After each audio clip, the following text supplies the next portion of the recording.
This evening, I'd like to speak with you on the organization of a speech, the mechanics of the speech, and getting your next speech to run smoothly.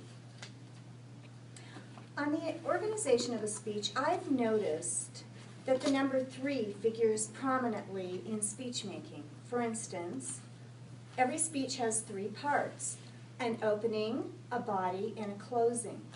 Also, in the body of your speech, particularly in our 5 to 7 minute speeches, we want to focus on 3 main points to support our message or our topic. So, as I said, every speech has an opening, a body, and a closing. And in the opening, we want to do 2 things. We want to capture our audience's attention, and want to really drive home what our main point is of our speech. What is our message, our topic? How do we capture our audience's attention? There are lots of ways of doing it, using a quote, a provocative question. Ask your audience a question that they have to answer you right on the spot. That will capture their attention. Perhaps use a prop, or maybe even a costume. There are many ways of doing it, and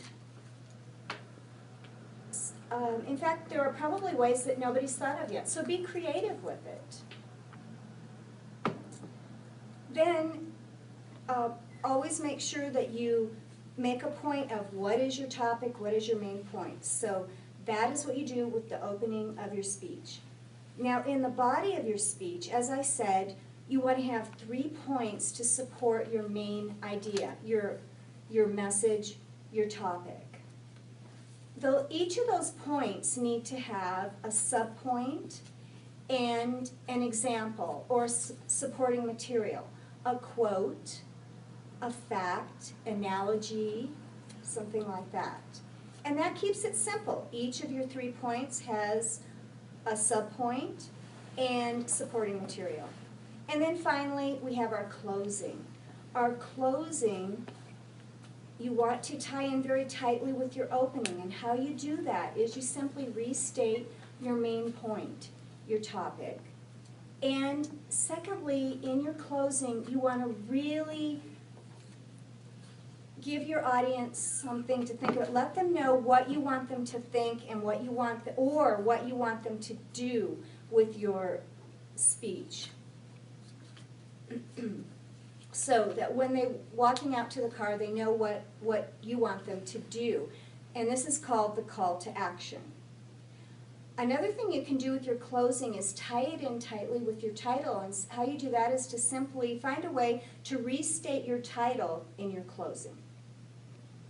Now, moving on speech day, to have your speech run smoothly, keep in mind that when you come to the meeting, there are 2 people you want to give information to.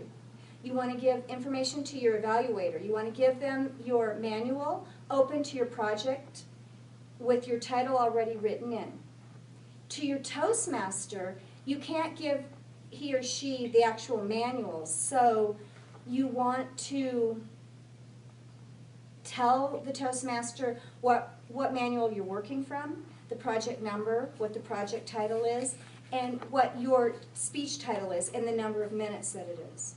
Now, in the case of my speech, I'm working from the Advanced Manual, Communicating on Television, and I hope I'm not putting Brenna to sleep. Project number 5, which is Training on Television. It's 5 to 7 minutes, and my title is Your Way to an A. I would like to highly recommend that when you are giving a speech, get in the habit of typing up a page, a paragraph of an introduction of yourself for the Toastmaster. For 2 reasons. It's a good idea to know how you want yourself to be introduced in life. Get in the habit of it. Also, in your speeches, sometimes you're going to have a speech that's going to have so much crucial information, but there are 1 or 2 points you don't have time to get into your speech. So take advantage of that Toastmaster introduction and type those points up for the Toastmaster to say. John Davis did that in his speech about the Philippine island that he and his wife go to. I did it with my Senator John Culver eulogies of Ted Kennedy. I had the Toastmaster read a page. So take advantage of that Toastmaster introduction and get in the habit of typing something up about yourself or your speech for the Toastmaster. Also, when you're giving a speech, if you're a little nervous like I am, it's okay. We're here to learn, we're here to help. So it's okay to be nervous. And finally, in the planning stages of your speech, always refer back to your Organize, or it's called Organize Your Speech project in the CC manual. That project has a lot of ideas on how to put a speech together. It has 6 outlines that you can work from, which can give your speech a unique orientation and perspective. So, in summary, organize your speech, have a crystal clear, sharp main point and supporting materials. Know the information you want to give your evaluator and your Toastmaster. Don't be afraid to be nervous, it's okay. And always in the planning stages refer to your organizing your speech project. There's a lot of information in that project. And that, fellow Toastmasters, is your way to an A, as the great Susie Orman would say, your way to an A in speech making, fellow Toastmasters.